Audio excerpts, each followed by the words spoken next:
Yeah. How are you guys doing?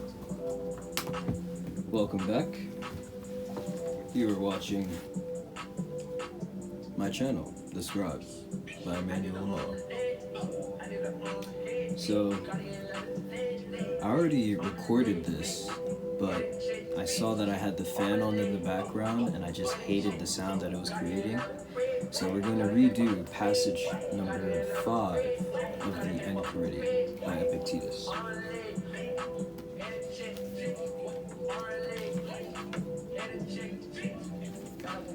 Men are disturbed not by things, but by the views which they take of things. Thus, death is nothing terrible, else it would have appeared so to Socrates.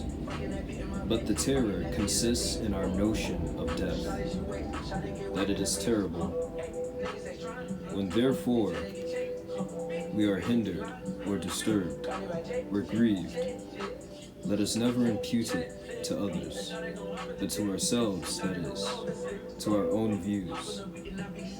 It is the action of an uninstructed person to reproach others for his own misfortunes, of one entering upon instruction to reproach himself, and one perfectly instructed to reproach neither others nor himself. Now, that was passage number 5 of the Enchiridion by Epictetus, and we are going to get into 3 of my takeaways. Takeaway number 1. It is the notion we have of things like people, events, concepts, ideas, etc., which affect us most, not necessarily the things themselves. Meaning, it is mainly your notion of these events that occur, of these external things that happen, which manifests the emotions that you feel. Not so often, as we like to perceive it, the things in reality. We suffer much more over the course of our life in our imagination of coming, present, and past problems or worries. Just as I was saying before, it is mainly your notion of the things that are going to happen, have happened, and presently are happening, which manifest the emotions that you will feel. Takeaway number 2. Epictetus gives the example of death, and the reason men are disturbed by a natural occurrence such as it is due to their thoughts on death. So once again, it's the notion that you have of these things that occur. Epictetus uses one of the main fixtures in life on this planet, death, as an example. But death could be interchangeable with anything that you desire. For example, we could substitute death with happiness. In that way, happiness switches out for death, saying that one's notion on happiness determines the emotions that they feel in chasing it, the times that they have it. For example, if somebody feels that whenever they are happy, they feel fulfillment, that is their notion of happiness. Whenever they become happy, they will have a higher sense of fulfillment. And retroactively, or conversely as well, when they are not happy, their sense of fulfillment will lessen. This is all due to the notions that we have about these things such as happiness, death, existence, etc. Death can be exchanged for anything one has negative thoughts on. An understanding that it is your own thoughts which creates the emotions that disturb us. One should make sure not to impute or ascribe your own disturbances and or emotions upon others.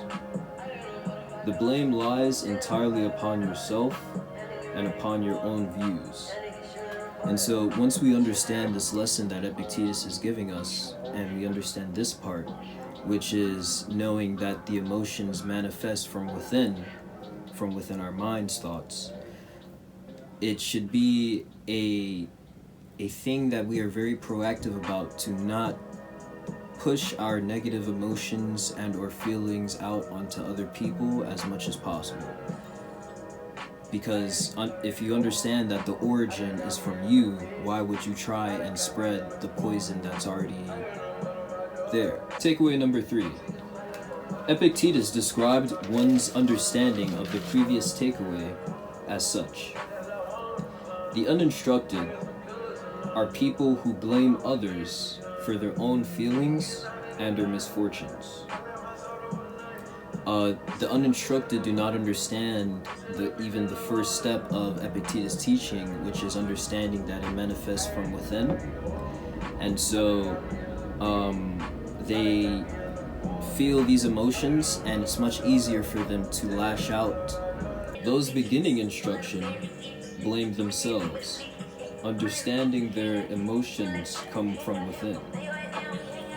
And so these people, they understand the first level of Epictetus' teaching, which is that if these emotions are manifesting from within due to one's own thoughts, you should not try to impute it upon others, to ascribe your own feelings, your own imaginations into the minds of others, because it's almost like planting a poisonous seed.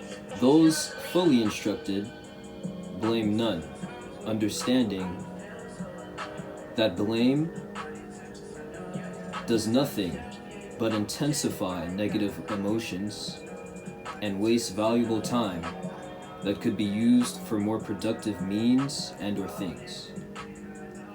And so this last level, fully understanding the first lesson and then incorporating it into their actions, they begin to understand that blame itself is counterproductive and it's not something that one should spend so much time on, as it does not produce anything but more negative emotions, which could lead to a crushing cycle of blame, negative emotion, blame, negative emotion. It's very continuous. And so this last level of understanding fully accepts themselves as something that is possible of blame, is possible of judgment, but would rather not do so out of the overall understanding that it is counterintuitive to the growth and development of one's own character, morals, and life path. So, that was passage number 5 from the Enchiridion by Epictetus. I'm going to go ahead and record another one right after this. I hope you're having a wonderful day. Have a good one.